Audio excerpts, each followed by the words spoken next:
In this video, we are going to go over solving non-homogeneous linear differential equations with constant coefficients using the undetermined coefficients method. Now, this method can be used when the right-hand side is either e to a power of x, sine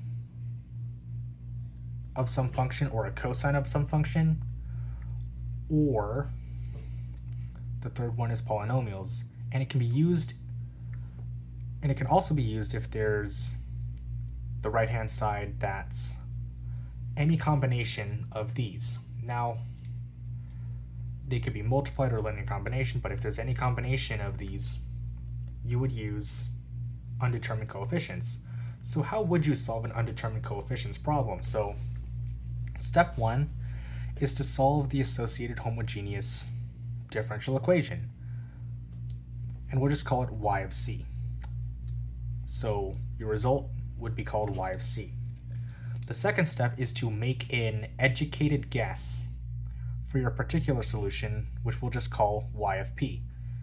The third step is to substitute y of p and its derivatives for your y's. So for example, if you have a second order linear differential equation, then you take y of p to the second derivative and substitute that yp double prime in for your y double prime, and you'd substitute y in for your y, and you'd make it equal to your right hand side. So in this case, it's just sine of x. Then you would solve for your constants, kind of like how you might do that for partial fractions, like, basically using term-wise comparison.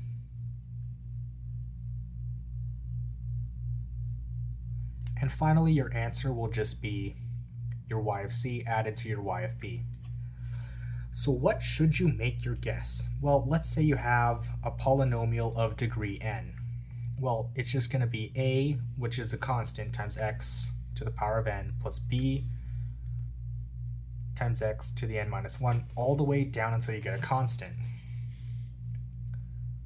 So for all of your guesses, you are going to take the guess of your right-hand side, and you are going to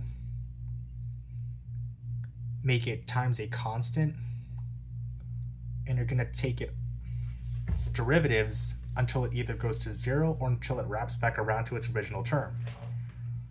So let's look down here. You got sine of k of x, where k is a constant, so you get a times sine of x plus b times cosine of x.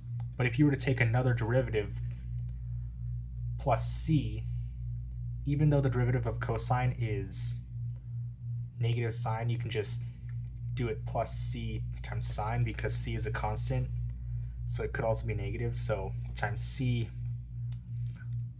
sine, but it kind of wraps back around here, so there's no point in adding a third term. And it's the same with this cosine here. And it's kind of the same with this e to the kx, where k is a constant, because you just only need one term, where it's a, which is a constant, times e to the kx, where k is a constant. And the reason for that is because since you're using the chain rule for this one, it'll automatically just stay as part of it, as like, in e to the kx no matter what. So this power of x is not changing when you take its derivative, so there's no point in adding more. And when you have terms that are either added or multiplied, you just plug in your guess at that point. So if the terms are added, you are going to have your constants for all of your guesses, but if your terms are multiplied, you're only going to add your constants for the first guess. So for example, our first guess right here is your a e to the kx times your guess of sine c of x, where c is a constant. But since sine c of x and cosine c of x are multiplied by a e to the kx, you don't have to put constants here because it's a constant multiplied by another constant, so you have no reason to solve for more constants. And it's basically the same down here. So for stuff like these, you only need to put the constants for your first guess.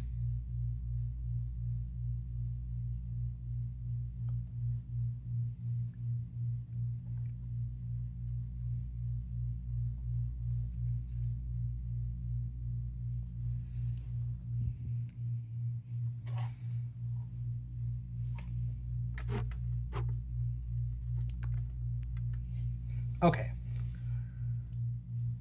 So, however, if it's something added like, let's say where your right-hand side is x cubed plus sine of x, or sine of cx, or kx, where k is a constant, then you'd get ax cubed plus bx squared plus cx plus d, and this would be your x cubed guess plus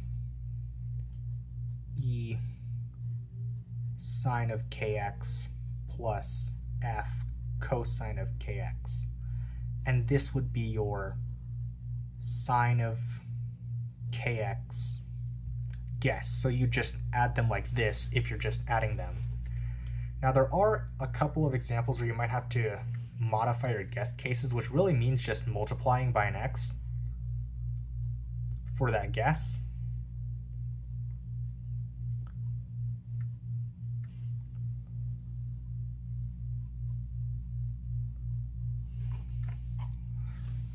So for example, if you find your solution to your differential equation and you plug it back into your original differential equation and it just doesn't work, you might have to multiply one or more of your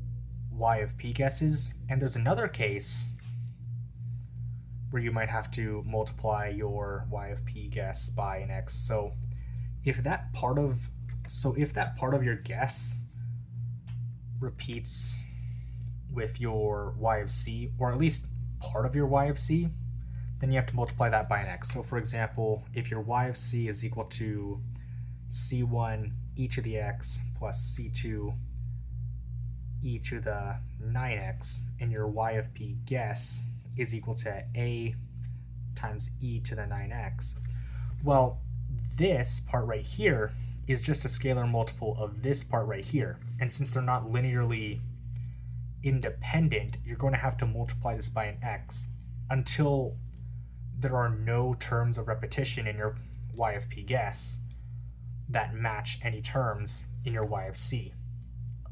Because if there are any terms in your y of p that match your y of c, then the solution is just not going to work out.